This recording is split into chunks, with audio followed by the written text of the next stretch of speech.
Hi friends, please subscribe to Amravati Media and press the bell icon for more latest updates. టీటీడీపై Pawan logic miss లెక్క తేల్చాల్సింది అక్కడే. తిరుపతి తొక్కిసలాట ఘటనపై పవన్ సీరియస్గా స్పందించారు. తిరుమలలో వ్యవస్థ ప్రక్షాళన చేయాలని డిమాండ్ చేశారు. అధికారులపై సీరియస్ అయ్యారు.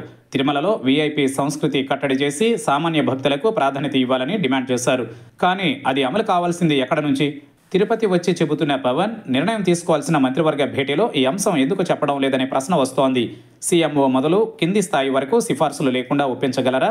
భక్తులు కోరుకుంటోంది ఇదే. తిరుమలలో వీఐపీలకు లభిస్తున్న ప్రాధాన్యతపైన పవన్ కీలక వ్యాఖ్యలు చేశారు. టీటీడీ అధికారులు వీఐపీలకు కాకుండా సామాన్య భక్తులకు సేవలు అందించాలని సూచించారు. కానీ పవన్ అక్కడే అసలు విషయం విస్మరించారు. టీటీడీకి వచ్చే వీఐపీలు సిఫార్సుల లేఖల్లో అధిక శాతం ప్రభుత్వంలోని వారి నుంచే వస్తున్నాయి. మంత్రులు, అధికారంలో ఉన్న పార్టీల నేతలు తమ అనుయాయంతో కలిసి తిరుమల దర్శనానికి పెద్ద సంఖ్యలో వెళుతున్నారు. వీరిపైన టీటీడీకి నియంత్రణ ఉండదు. వీరిని నియంత్రించాల్సింది ప్రభుత్వమే. అంటే సీఎంగా చంద్రబాబు లేదా డిప్యూటీ సీఎంగా పవన్. వీఐపీలకు ప్రాధాన్యత గురించి సీరియస్ అయిన పవన్ తాను డిప్యూటీ సీఎం అయిన తరువాత తన పేషీ నుంచి టీటీడీకి సిఫార్సుల లేఖలు తన అధికారులు జారీ చేశారో లేదో గుర్తించాలి. అదేవిధంగా తన పార్టీ నుంచి మంత్రులుగా ఉన్నవారు, ఎమ్మెల్యేలు ఏ స్థాయిలో సిఫార్సు లేఖలు ఇస్తున్నారో లెక్క తేల్చాలనే డిమాండ్ వినిపిస్తోంది.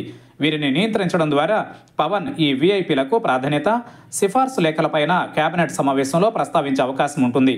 అయితే ఎన్నో సంవత్సరాలుగా సిఫార్సు లేఖల వ్యవహారం టీటీడీలో ఒక ఆనవాయితీగా మారిపోయింది. టీటీడీ అధికారులు అధికార పార్టీ నేతలకు ప్రాధాన్యత ఇవ్వకపోతే ప్రభుత్వం నుంచే వారికి వార్నింగ్లు వస్తాయి.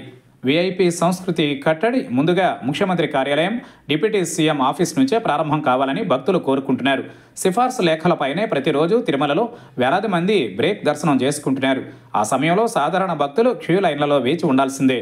టీటీడీలో కీలక బాధ్యతలు తమ విధేయులకే అప్పగించడం ద్వారా సంబంధిత వారు వస్తే తిరుమలలో సకల సౌకర్యాలు అందుతున్నాయి. ఘటన జరిగిన సమయంలో పవన్ సీరియస్గా స్పందించిన తీరు, క్షమాపణలు కోరిన విధానం కొంతవరకు భక్తులకు ఉపశమనం కలిగిన అసలు దర్శనాల విషయంలో సీఎంఓ మంత్రివర్గం నుంచే పవన్ మార్పు తెచ్చే ప్రయత్నం చేయగలరా అనేది భక్తులు వేచి చూస్తున్నారు. వచ్చే మంత్రివర్గ భేటీలో పవన్ టీటీడీ గురించి ఏం మాట్లాడబోతున్నారనేది ఆసక్తిని పెంచుతోంది.